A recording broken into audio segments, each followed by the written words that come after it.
It's a good time to get chatting about the market fundamentals. Nilesh Shetty from Quantum Advisors is joining us now for just that.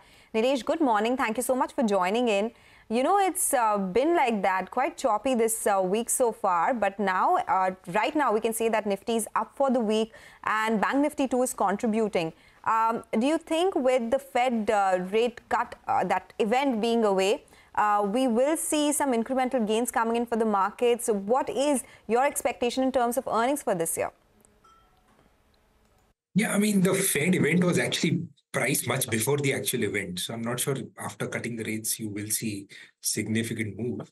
I mean, the market is sort of battling valuations right now. I don't think earnings is a question mark anybody has in India. I think the rough cut 15% CAGR kind of earnings growth is expected. There's nothing on the horizon which suggests there's going to be a dramatic slowdown to that.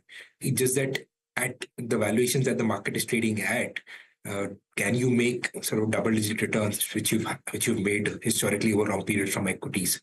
That is where the big question mark is. And at least our sense is at current valuations, you need to be careful as an investor. You can allocate a portion of your money, but you need to be careful. I think the market will provide better opportunities coming ahead. But at current valuations, you must perhaps allocate a small portion of your total savings. Nilesh, so you know that incremental allocation that you're talking about, where is it that you're finding valuation comfort? You know, a lot of experts talk to us about private financials. Is that one space where you see some comfort? Yes, that is the most obvious sort of anomaly right now in terms of valuations, where a lot of these high-quality banks are trading at substantially lower valuations than what we've seen them over the last 10 years. The reasons for that derating is cyclical in nature. It is not that there's something structurally wrong with Indian private sector banks. And as long as there is a large market of public sector banks, which market share they can continue to erode over a period of time, they should continue to grow at the same rates that they have grown historically and make the same kind of margins that they've made historically. So that is the most obvious sort of anomaly that we see in the market in terms of where you can find valuation comfort. But apart from that, you have to be very, very stock specific. Most of the sectors are trading far above their long-term averages.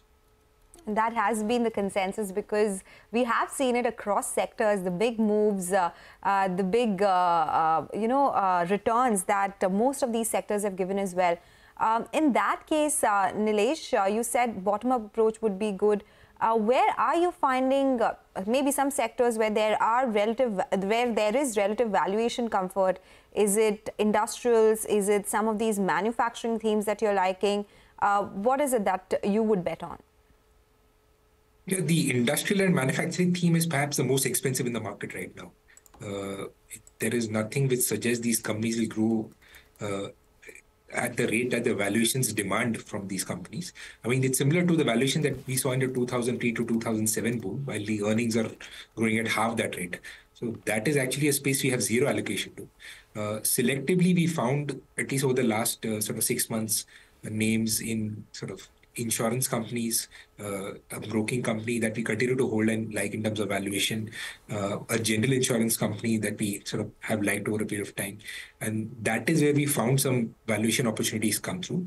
There was a considerable durable company that we added to the portfolio, which has done well for us. But apart from that, it's really been a period of selling for us where we've trimmed most of our holdings.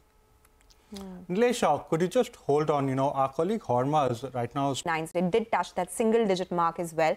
Nilesh, what do you make of the entire telecom space? Generally, were you bullish on this? And now do you think with this ruling coming out, it again talks about two major players in the telecom market? Yeah, the telecom space has technically been a 2.5 player market for a long time now. And it's really surprising they've not taken price hikes much more aggressively. It's highly dependent on the largest player in the space. As long as whenever he wants to take a price hike, the industry will follow through. It is one of the few sectors where earnings visibility remains very, very high. It's unlikely that tariffs will not move higher from current levels. But again, there has been a significant up move in that space over the last sort of year. And we hold a position there. And company is starting to get expensive, irrespective of the price hikes that you factor in. So it no longer offers the valuation comfort that it was offering a year ago, if you wanted to allocate to that space. Understood that, Nilesh. Thank you so much for joining us, and thank you so much for your time today. Now, moving on,